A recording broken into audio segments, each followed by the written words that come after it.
অনেককেই দেখেছি একা থাকলে বোর হয়, আমি কিন্তু অতটা বোর হই না। আজকে সেরকম একটা দিন ছিল। সকাল সকাল সমস্ত কাজ সেরে নিয়ে লেগে পড়েছিলাম রান্নার কাজে। কারণ আমার আজকে ছিল পড়ানো। তো ফার্স্ট মর্নিংয়ের পড়ানোটা আজকে ছিল না, বাট একটু বেলার দিকে ছিল। তো আমি চেষ্টা করছিলাম রান্নাটা কমপ্লিট করে যেতে। তো আগে ওই জন্য ওকে সমস্তটা গুছিয়ে দিয়ে এসে মাছটা ধুয়ে নিলাম। দেন আমার ব্রেকফাস্টটা রেডি করছিলাম। আমি মোটামুটি একা থাকলে ইনস্ট্যান্ট হয় ম্যাগি অথবা ডিম পাউরুটি, ডিম টোস্ট। এইগুলো কিন্তু আমার পছন্দের খাবারের মধ্যেই পড়ে আর কি। তো আমি এগুলোই কোনো একটা খেয়ে নিই। সব দিন এটা হয় না, এখন অনেক কমিয়ে দিয়েছি পরিমাণটা, বিকজ এগুলো খুব একটা হেলদি নয়। তাও মাঝে মাঝে ক্রেভিংস হয়, তাই করেই নিই, কী আর করা যাবে।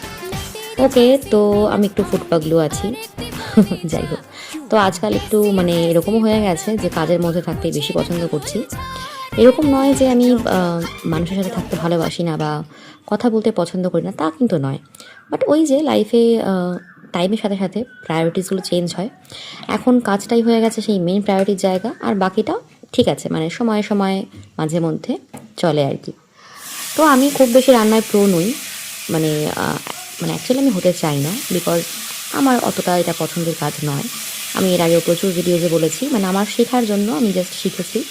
লাইফে একটা স্কিল দরকার, জাস্ট সেই পারপাসে আমার শেখা। বাকি শখ বা খুব বেশি এখনও আগ্রহী হইনি ব্যাপারটার প্রতি। তো আজকে এখানে এরপর থেকে আর ভিডিওস আমি আর নিইনি, অ্যাকচুয়ালি ভুলে গেছিলাম। তো চলো দেখা হচ্ছে নেক্সট ভিডিওতে, ততক্ষণ জন্য সবাই ভালো থেকো।